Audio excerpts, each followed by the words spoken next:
Today on Rappler.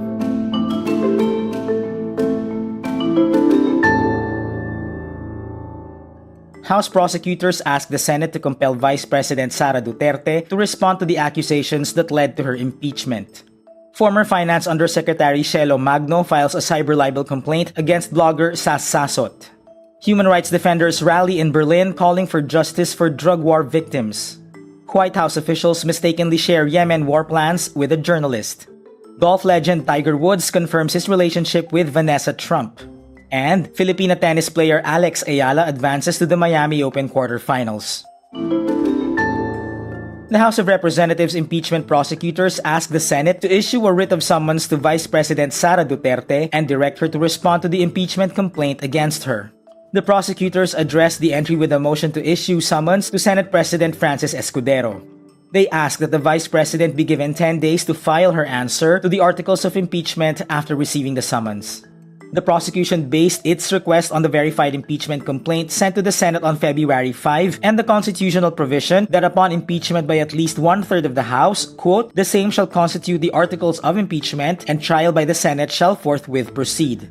The motion is signed by 4Ps Representative Marcelino Libanan on behalf of the House prosecutors. Meantime, Escudero says he will refer the matter to the Senate legal team and will discuss it with them on Wednesday, March 26. Economic professor and former Finance Undersecretary Cielo Magno files a cyber libel complaint against blogger Sass Sasot for quote-unquote malicious, demeaning, and defamatory imputations. Magno says in a Facebook post, quote, it's time to push back and to use all the legal remedies that are available to us to put an end to this display of impunity. This is Sasot's post that led to the complaint. Cielo Magno is so angry with Mary Grace Piatos that she gave a few billion pesos to congressmen to find this person. She is indeed an economics professor. There is demand, there is supply. The last part refers to Magno's Facebook post from 2023 where she's seen to question President Marcos's rice price cap using a basic supply and demand chart. She was later asked to resign from her position as Finance Undersecretary. Sasot is a well-known pro-Duterte blogger who has frequently spread disinformation, pro-China propaganda, and attacks against critics of the Duterte family. Demonstrators gathered at Berlin's Brandenburg Gate on Sunday, March 23, some holding banners with photos of extrajudicial killing victims of Rodrigo Duterte's brutal drug war.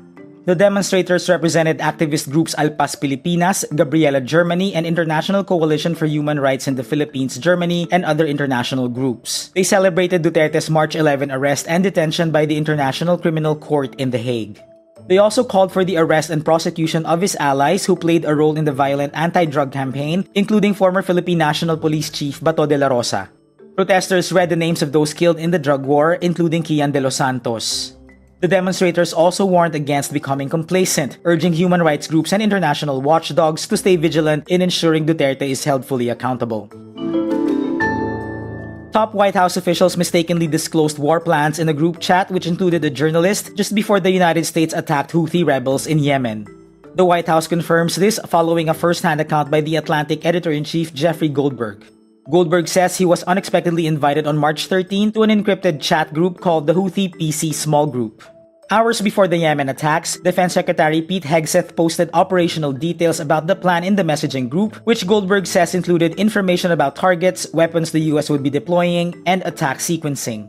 Goldberg says members of the group chat appeared to be the following officials, which include Vice President J.D. Vance and U.S. Secretary of State Marco Rubio. U.S. National Security Council spokesperson Brian Hughes says the chat group appeared to be authentic and they are reviewing how an inadvertent number was added to the chain. Democratic lawmakers swiftly blasted the misstep, saying it was a breach of national security and a violation of law that must be investigated by Congress. Golf legend Tiger Woods confirms his relationship with Vanessa Trump, the ex-wife of Donald Trump Jr. Woods announces their relationship in a post on X along with photos.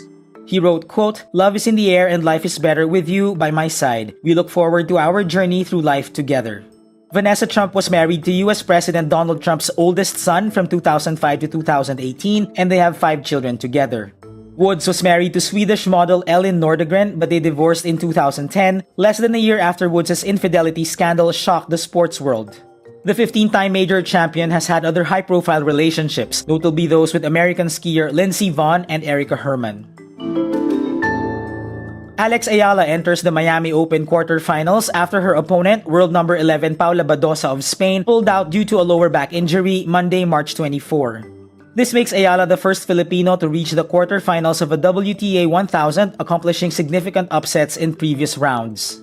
Eala beat world number 5 and reigning Australian Open champion Madison Keys and world number 25 and 2017 French Open title holder Jelena Ostapenko. In the final 8, Eala will face the winner of the match between world number 2 and 5-time Grand Slam champion Poland's Iga Swiatek and number 22 Ukraine's Elina Svitolina. Eala makes a new career high after her ranking jumped to 102 from 140 in the world rankings. The big leap also put her on the cusp of finally cracking the top 100 in the world. And that's today's wrap. I'm JC Gotinga. Thank you for watching. Click the link below for the full story. Follow us on Rappler's YouTube, Facebook, X, Instagram, and TikTok.